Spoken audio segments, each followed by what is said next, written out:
Jacob had 12 sons, and one of his wives died, and her two sons became Jacob's favorites. Now, that wasn't fair, but that's the way it was. He loved Joseph and Benjamin more than he loved his other 10 sons. And he gave Joseph a beautiful coat. It was made out of many, many colors, and that made it very expensive, too. Well, the other brothers, of course, didn't like Joseph, and they didn't like the fact that their dad obviously played him his favorite. But Joseph made some mistakes of his own. He was a tattletale. 4 of his brothers did something wrong, and when they did, he went to his dad and told on them. And you know something about tattletales? People think if I can tattle on somebody that the teacher will think that's good, or if I tattle on my brother and sister that mama will think that's good. It doesn't work that way. Not only is mother not happy and the teacher not happy with you, but certainly your brothers and sisters or the kid in class is not happy with you. So don't be a tattletale. Joseph tattled on his brothers, and that made him hate him even worse. And then one morning he came down bragging. Now, bragging is something else that we sometimes think is good. And we think, oh, if we can just tell somebody we did something that nobody else has done, they'll think we're hot stuff. That's not the way it works. Nobody likes to hear somebody else brag. Well, Joseph came down one morning and he said, I've had a dream. And I dreamed that 11 stalks of corn bowed down to 1 stalk of corn. And the brothers said, Ha! Who do you think that is? Do you think that's 11 of us bowing down to you? And Joseph said, well, I don't know. Then he came down another day and he said, I've had another dream. And then, we don't want to hear your dream. Well, listen to this one. The sun, the moon, and 11 stars all bowed down to me. And even his daddy said, Joseph, do you really think your father and mother are going to bow down to you? Come on. Well, the actual truth is that eventually these dreams will come true, but it made the brothers hate Joseph even more.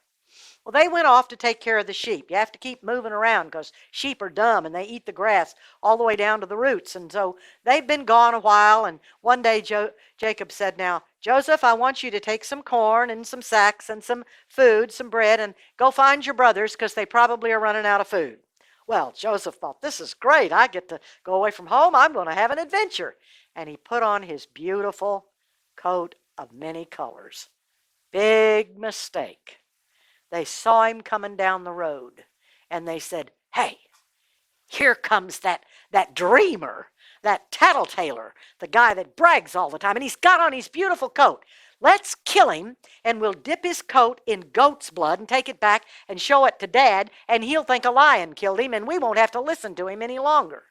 Well, everybody thought that was okay except Reuben. And Reuben said, no, wait a minute. Let's don't do that.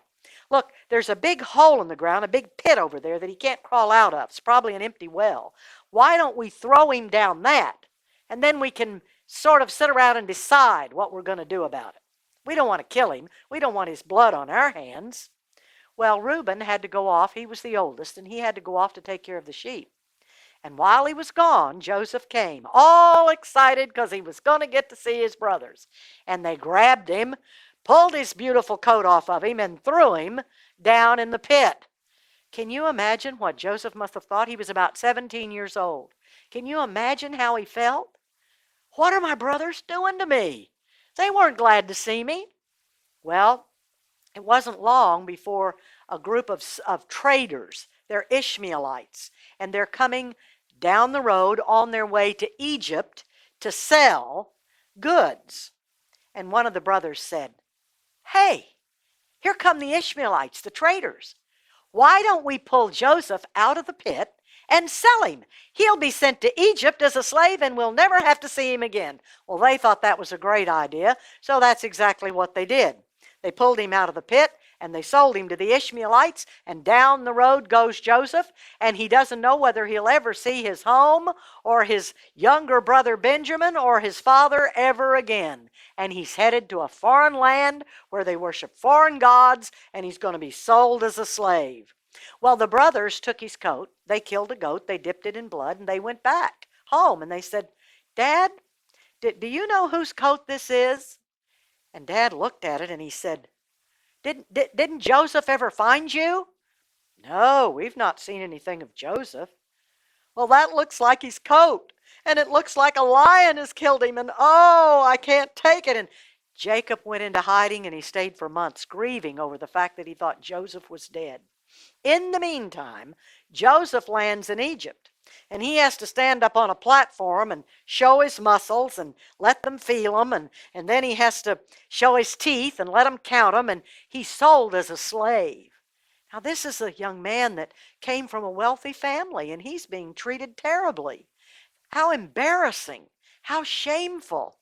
Well, Potiphar, the captain of the king's army, bought Joseph, and he took him home, and he made him a slave in his house.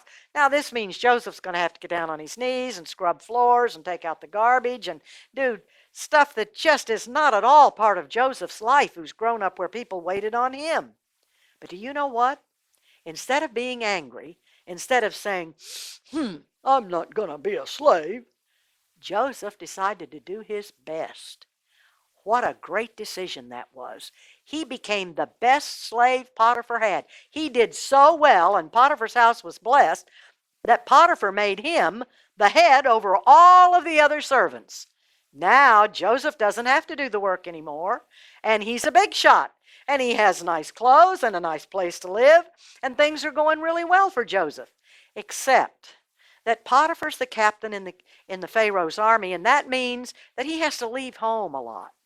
And so he's gone, and he has a young, beautiful wife. And she takes a look and watches Joseph, that handsome, strong young man, and she thinks, I want him to make love to me. And so she tried to catch him, to get him to do it. And Joseph wouldn't have any part of it. He said, I'm Potiphar's servant, and I'm fair to my master, and I'm not going to do this. Well, one day she caught him, and he said, I will not sin against my God. And she grabbed his coat, and as he ran, he let his coat go. And then she went out and waved it around like a flag and said to the other servants, Look what I have. Joseph tried to make love to me. And when her husband came home, she told her husband. Now, the husband should have had Joseph killed, but he didn't. I think maybe he knew his wife was not too good, and he put him in prison instead. But now look what's happened to Joseph. Joseph has gone from being the head servant in the house of Potiphar, the captain of Pharaoh's army, to just being in a dark, damp, dreary, smelly Egyptian prison. Oh, I think I'd have crawled over in the corner, stuck my thumb in my mouth, and said, I'm refusing to eat. I'm going to just die of starvation. God's forgotten me. But that's not what Joseph did. Joseph was smart. Joseph did his best. He did everything the head of the prisoners told him to do. He did it well, and it wasn't long before the head of the prison said, I'm going to make you in charge of all the other prisoners. And now Joseph's been elevated again, and he's got a better situation. Oh, he's still in jail, and it's not fair because he didn't do anything wrong, but it's better. And then one day, two of the prisoners came to Joseph, and they said, We've had a dream. It was the baker and the butler to Pharaoh's palace. And we don't know what the dreams mean. Well, Joseph told them what the dreams mean. He said, in 3 days, I'm sorry, Mr. Baker, but you're going to be killed. And in 3 days, the butler's going back to work at the king's palace. Well, that's exactly what happened. And before the butler went back, Joseph stopped him and said, Now listen, I don't belong here. I haven't done anything wrong. Please go back and tell Pharaoh to let me out of this prison. Will you promise you'll do that? And the butler said, Oh, listen, fella, you've been so good to me, and you gave me good news, and I won't ever forget you. And he left. Well, Joseph watched for a day. He watched for a week. No sign of the butler. He watched for a month. 3 months. And he finally gave up. He knew that the butler had just completely forgotten about him, and that was true. The butler had forgotten about him. 2 years went by with Joseph in that prison. Imagine how he felt. I'm going to spend the rest of my life here for something that I never did that was wrong. And then one day the king had a dream. And he woke up from the dream, and he thought, What a weird dream. I'm not sure what that meant. He had dreamed that 7 lovely, lush stalks of corn had come out of the river. And they had lots of long silver strings coming out of the cobs, and oh, they looked so good to eat.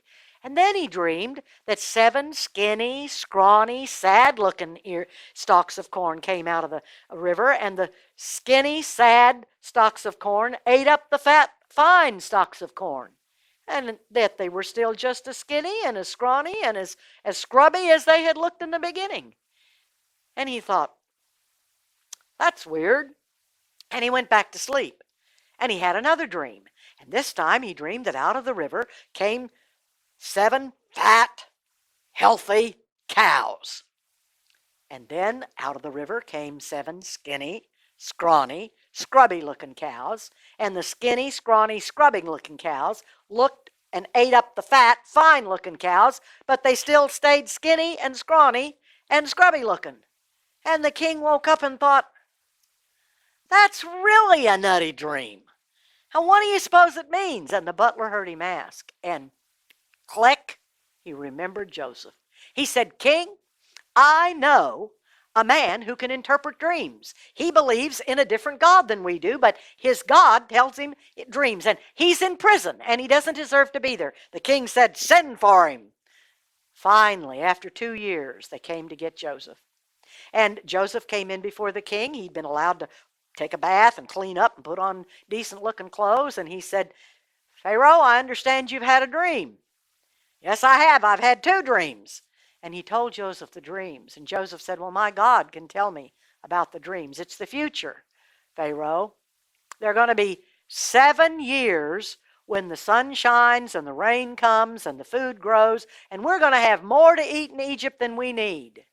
And then there are going to be 7 years when the sun shines really hot and it doesn't rain and the food doesn't grow, and we're going to be in a state of famine. There won't be enough to eat, and people will die of starvation. And Pharaoh said, wow, well, what do you think we ought to do about it?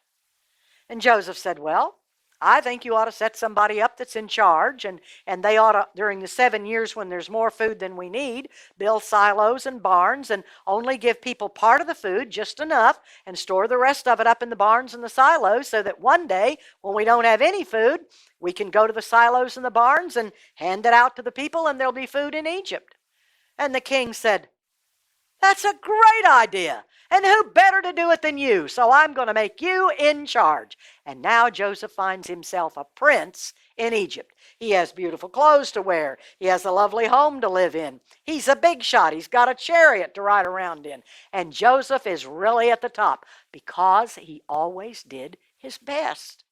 Well, in the meantime, back in the land of Canaan, they've run out of food. And Jacob and his sons are hungry, and so are their children. And so one of the brothers said, I understand there's food in Egypt, Dad. Now why don't we've got plenty of money, we just don't have food. So why don't we take our money and go to Egypt and buy food? And Jacob said, that's a great idea. You do that, but you can't take Benjamin. Leave Benjamin here. I've already lost Joseph. I'm not going to risk losing Benjamin. So the 10 brothers set out for Egypt. And when they got there, who do they have to go in and ask for food? Joseph. But Joseph has gotten older, and he's tan from living in Egypt. And he's got a big hat on his head and beautiful clothes, and they don't recognize him as Joseph. And they say, we've come from the land of Canaan and we need to buy food. Would you please sell us some food? And Joseph says, you guys are spies.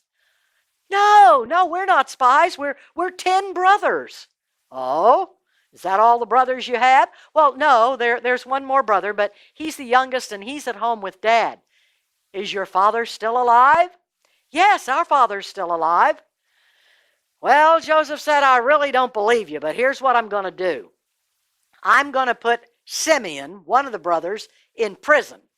And you go back home, and you get your youngest brother, and you bring him back with you, and then I'll believe that you aren't spies. Now, I'm going to give you food to take home, but you come back with Benjamin, or I'm going to keep Simeon in prison. Oh, this was terrible. Poor Simeon. What will Dad think? He's lost Joseph and now he's lost Simeon. Well, they got their food in their bags, and Joseph told the soldiers that filled their bags with food, put their money back in their sacks. And the soldiers did. Well, when they got home, they said to Jacob, Jacob, we've brought food home. Isn't that great? And Jacob counted 1, 2, 3, 4, 5, 6. He said, wait a minute. There are only 9 of you. Where's Simeon? Oh, they said, we had to leave Simeon in prison because Joseph, the head of the princes of Egypt that's giving out the food, because they didn't know he was Joseph, that was a mistake. The prince that was the head of the food said that we had to come back and bring our younger brother, or else he believed we were spies. And when we came back with Benjamin, he'd let Simeon go. Joseph said, forget it. No way. I will never allow Benjamin to go back. I've lost Joseph, now I've lost Simeon, and I'm not going to risk losing Benjamin. Well, they opened their sacks, and inside their sacks was the money. And Jacob said, something's going on here. This is not right. Why is the money still in your sacks? They said, Dad, we don't know, honestly. We don't know. We paid him. Well, Jacob said, you're never going back. Well, time went by, and the food ran out. And the little kids, his grandchildren, were waking up in the morning and crying because they didn't have anything to eat for breakfast. And they went to bed at night crying because they were hungry with nothing to eat for supper. And eventually even Jacob was hungry too. He didn't have anything to eat.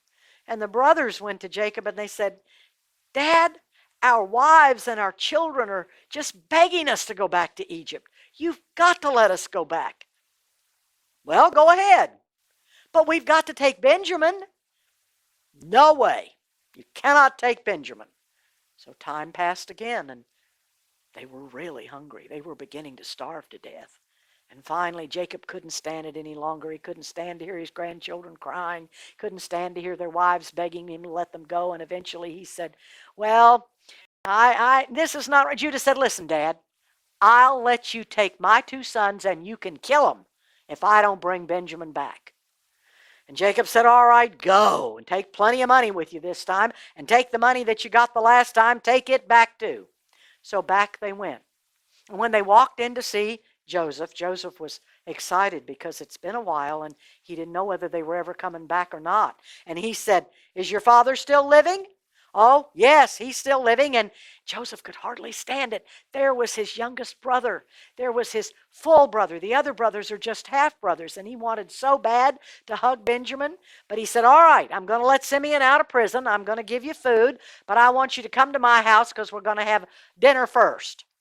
Well, when they got to his house, they were seated in order of their age. It was Benjamin, and then on around the table, and when they got around to the other, it was Simeon, who was the next to the oldest, and Reuben, the oldest.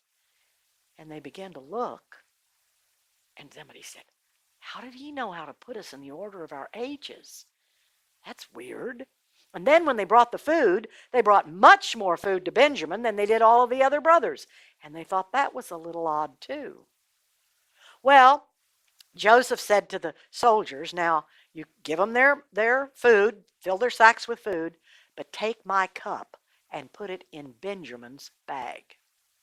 Well, they didn't know it was in there, and they left full and happy and feeling good, and they've got Simeon and Benjamin, and their dad's going to be pleased, and they got just outside of the city, and the soldiers came after them and said, stop!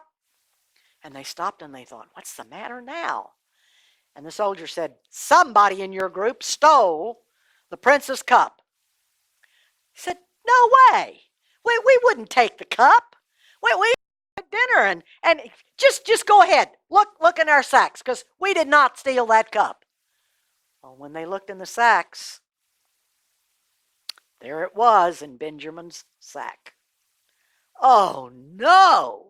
And they said, well, Benjamin will have to come back. Oh, they said, no, we can't send Benjamin back. We'll have to all go back. And when they got to Joseph, they said, listen, we're in big trouble because we promised we'd bring Benjamin back. He didn't steal your cup.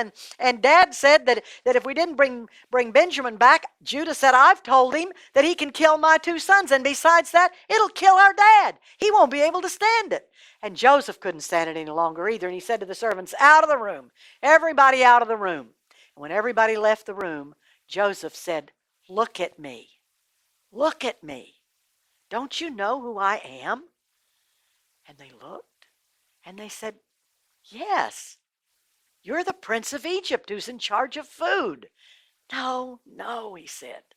Look again. Look closer. I'm Joseph, your brother that you sold into Egypt. They fell down on their knees. Now they're really scared. Their stomach is going, and their knees are shaking, and there's perspiration on their foreheads. He's going to kill us. He's got us. This is Joseph, the one we sold. And Joseph said, oh, please get up off of your knees. I'm not mad at you. I know you sold me to be harmful to me, but God meant it for good, so that I'd be able to feed you. And then he ran down and he hugged Benjamin and he cried and he hugged his brothers and he cried and he said, listen, I'm going to let you go back and I'm going to send wagons with you and I want you to go home and tell Dad that I'm alive and bring all of the wives and the children and all of your possessions and come on back to Egypt. I'm going to let you live in the land of Goshen where there's lots of grass for your sheep and we can all live happily here ever after. It happened because Joseph refused to sin against his God. And sometimes we don't think of it that way. We think if we tell a lie, it's just hurting the person we lied to. Or if we disobey mother, that's just mother that's hurt. Oh no. When we sin, we've hurt God. And Joseph understood that. But the other thing we need to learn from Joseph is that no matter how tough it was, no matter how hard situations were, maybe the teacher isn't always fair. Maybe mother sometimes blames you when it's your brother's or sister's fault. Don't pout. Don't be angry. Do your best. And just as Joseph did his best, it will make things better, just as it did for Joseph